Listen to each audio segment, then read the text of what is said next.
大家好，我是议员，今天我们来聊一聊一个让无数人羡慕的真实故事。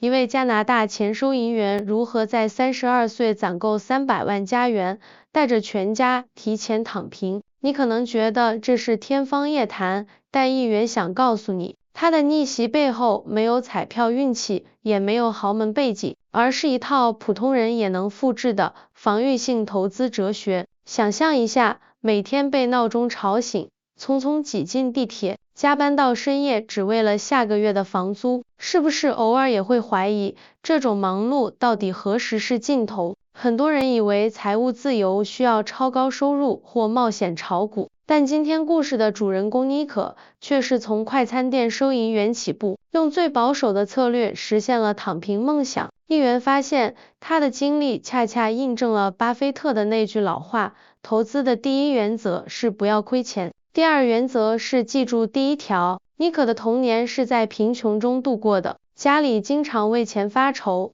这种稀缺感让他很早就意识到，唯一能依靠的只有自己的储蓄和理智。19岁时，他一边在餐厅端盘子，一边自学理财知识。让人印象深刻的是，他不仅学习书本知识，更在实践中摸索出了防御性投资的精髓。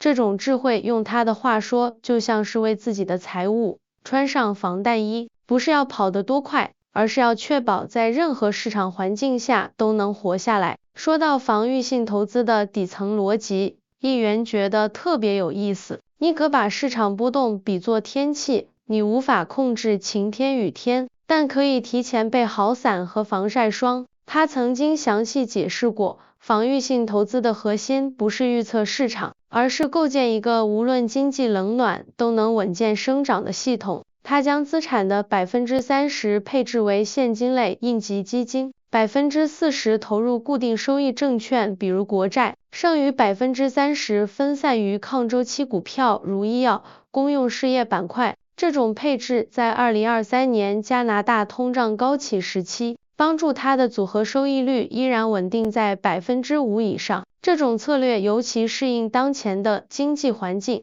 当 CPI 同比涨幅连续3个月超过 50%， 妮可会自动触发防御机制，降低股票仓位至 30% 以下，增持农业、建材等灾后重建概念股。历史数据显示，这类资产在高通胀期的平均收益率较消费类股票高出 8.3个百分点。你可能会好奇，一个普通收银员是怎么迈出第一步的？妮可的实践路径其实很有启发性。23岁毕业后，他找到一份年薪43000加元的办公室工作，但并没有满足于这点死工资。他首先实施的是负债清零计划，通过雪球法，先还利息最高的债务，用兼职收入在2年内清除了4万加元学贷。他的逻辑很实在，如果债务利率超过 5%， 还债本身就是一种年化 5% 以上的无风险收益。与此同时，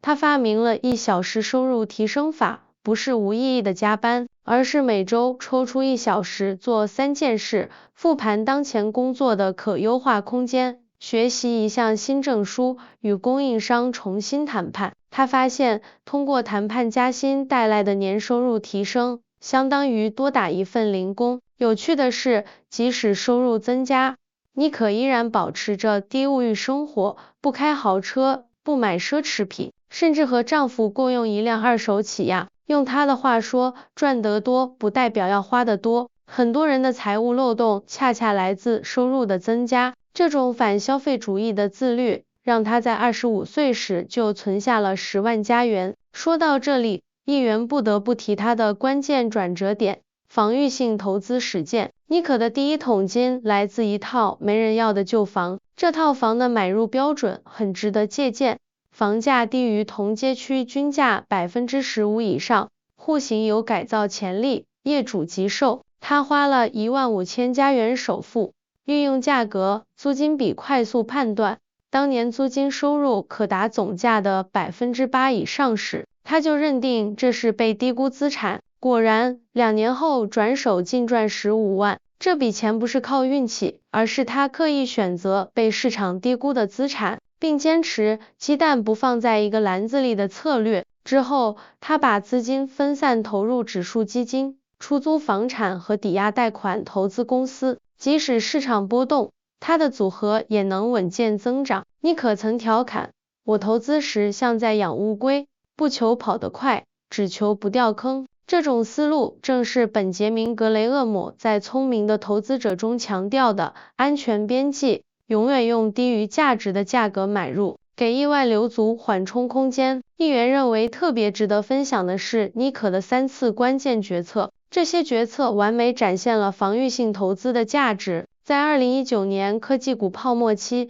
当所有人追逐特斯拉时，尼可减持高市盈率股票，转而买入股息率超 4% 的公用事业股。结果2020年疫情爆发，科技股回撤超 30%， 他的组合仅下跌 5%。到了2022年加息周期，他提前将浮动利率贷款转为5年期固定利率，锁定 3% 的融资成本。同年加拿大房贷利率飙升至 5% 以上，他的出租房现金流仍保持为正。最近一次是2023年银行股暴雷，通过分散投资确保单一金融机构存款不超10万加元。他的应急基金未受硅谷银行事件影响。他笑称，防御性投资就像开车系安全带，平时觉得多余，危机时能救命。不过尼可也坦言，自己并非一帆风顺，他曾经踩过不少坑，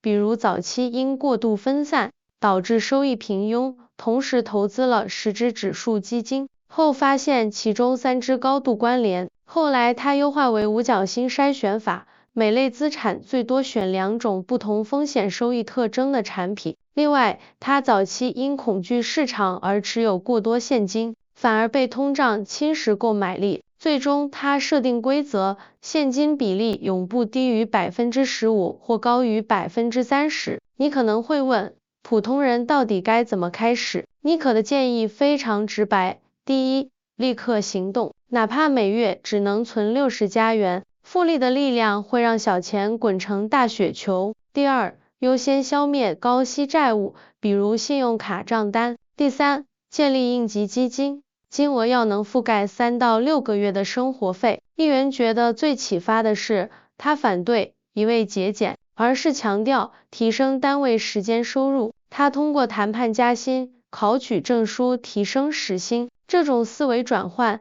让他的每1分钟努力都更值钱。当然，躺平后的生活并非只有晒太阳。尼可提到，早期他也曾因过度工作而崩溃，后来才明白，自由的真谛是掌控时间。如今他的生活并非彻底躺平，而是选择性忙碌。他每天花2小时经营理财社群，帮助主妇、蓝领阶层定制防御性计划。一名学员受他启发，通过谈判时薪上涨 10%， 定投指数基金，3年存够首付。尼可说，真正的自由不是不工作，而是只为自己认可的价值工作。他最近甚至学习园艺，在后院种菜自给自足，这比任何投资都让我感到稳定。因为西红柿从不关心美联储加息，议员始终认为尼可的故事最打动人心的是他把投资哲学活成了生活哲学。现在她和丈夫带着2个孩子旅行，学习新技能。她笑着说，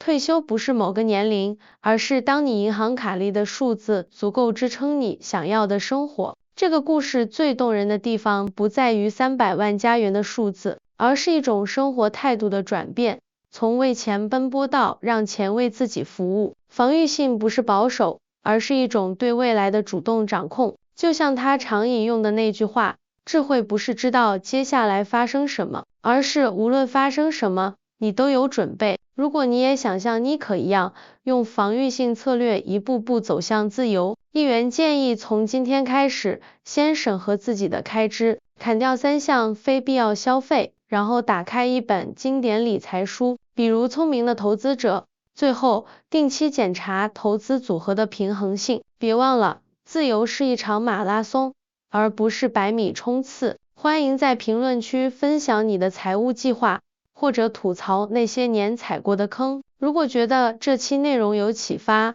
记得点赞订阅，一元会继续带你拆解更多真实的躺平秘籍，下次见。